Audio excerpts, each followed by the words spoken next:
Suami berencana meninggalkan rumah, dan untuk makan setiap harinya, dia mau menerima apa saja untuk pertukaran pepek. Membuat kesepakatan dengan pria di depanmu. Hyejin adalah keindahan desa. Itu membuat banyak orang mengasihani kecantikannya, dan suaminya membutuhkan waktu lama untuk merantau. Untuk bepergian, dia juga meminta uang pada Hyejin. Hyejin tertegun mendengar omong kosong suaminya.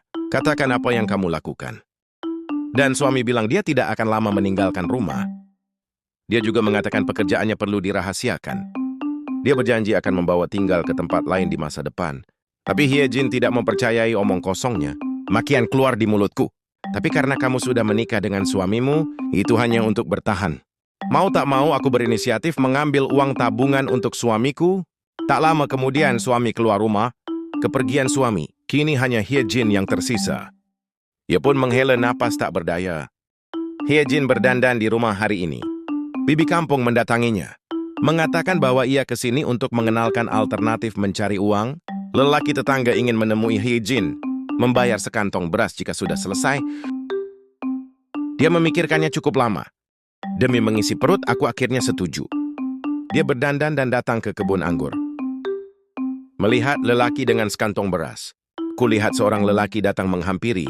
Hyejin baru menyadari bahwa ini untuk menukar dirinya. Tapi seumur hidup ia tak punya pilihan. Setelah berbaring, aku memetik daun. Ada juga ekspresi menggoda di wajahnya. Ketika keduanya berkelahi nana-nina, para wanita di desa lari ketakutan ketika melihatnya. Hyejin yang ketakutan juga memungut nasi dan mulai berlari. Ibu tua sebelah tidak tega melihat Hyejin. Jadi aku ingin dia makan bersamaku. Dia mengatakan bahwa kau bisa mendapat 2 burung dalam 1 tangkapan. Kau hanya perlu memetik daun murbei setiap hari. Dia menyimak caranya. Ia pun dengan senang hati setuju. Pulang ke rumah, mendapati si bodoh kedua di desa ada di rumahnya. Erduzi mengatakan bahwa ia masuk kerja untuk Huizhen dan ingin penyelidiki eksplorasi Hyejin. Tentu saja Hyejin tak mau mengatakan apa yang akan dilakukannya. Langsung geram, mengusirnya begitu saja. Malam hari, si bodoh menyelinap masuk ke rumah. Hyejin panik bergegas pergi. Tapi ketika kulihat sekantong beras di tangan Erduzi, walau dengan enggan tapi pasrah dan berkompromi, keesokan harinya para perempuan di kampung itu bekerja. Lalu tiba-tiba hujan mulai turun. Semua orang bergegas pulang untuk berlindung dari hujan. Kulihat kepala desa menarik Hyejin dan berjalan ke arah hutan. Untuk bisa makan, wanita itu harus membuka mulut dan membuka kakinya, membuat kesepakatan teduh. Ternyata itu dilihat warga desa. Hyejin malam-malam sedang memandangi cincin di tangannya. Si bodoh di kampung sedang mengintipnya. Dengan rasa gatal di hatinya, ia menerobos masuk secara langsung.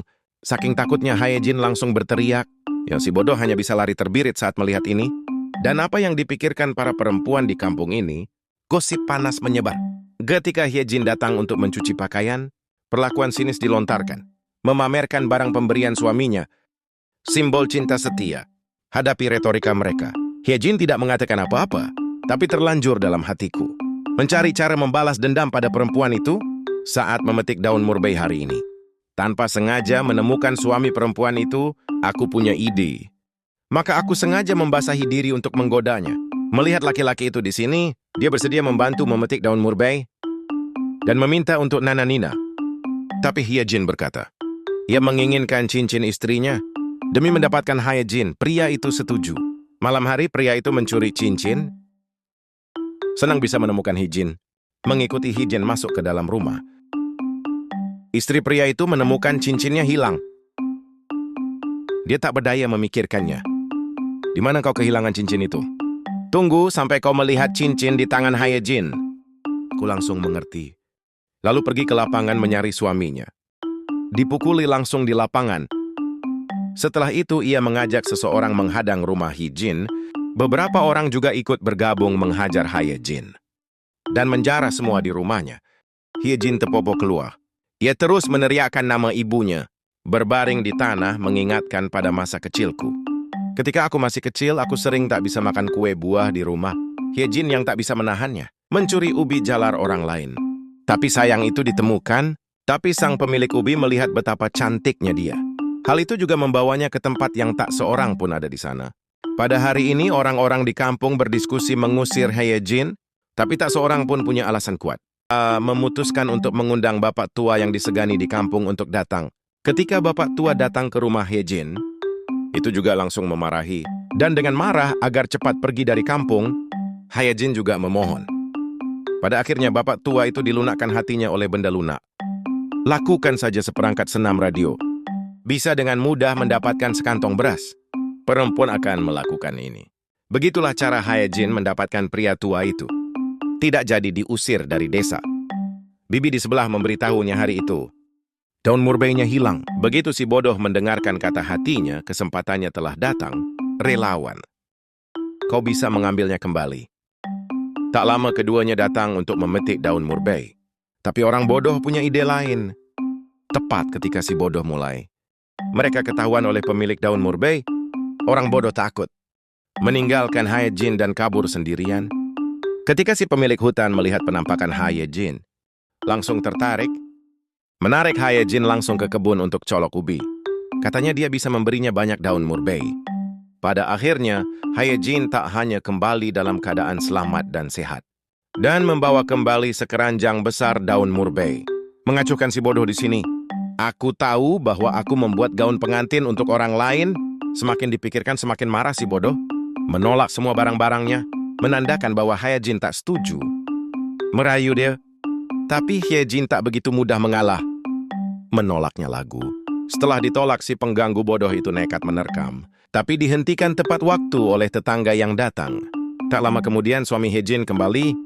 Hyejin menceritakan langsung pada suaminya. Betapa menyedihkannya dia saat tak di rumah. Saat itu, si bodoh datang menceritakan semua hal buruk tentang Hyejin. Suami geram. Bergelut dengannya secara langsung.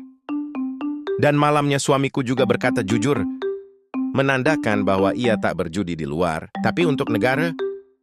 Berharap Hyejin bisa memahami dirinya. Sebentar lagi suami akan pergi lagi. Tapi kali ini di belakangnya, satu prajurit lagi. Hyejin duduk sendiri di dalam rumah. Dia benar-benar menangis. Karena ia tahu suaminya tega melakukan itu semua. Jangan pernah kembali. Aku mungkin benar-benar sendirian di masa depan dan kembali menjajakan pepeknya untuk warga desa demi sesuap nasi.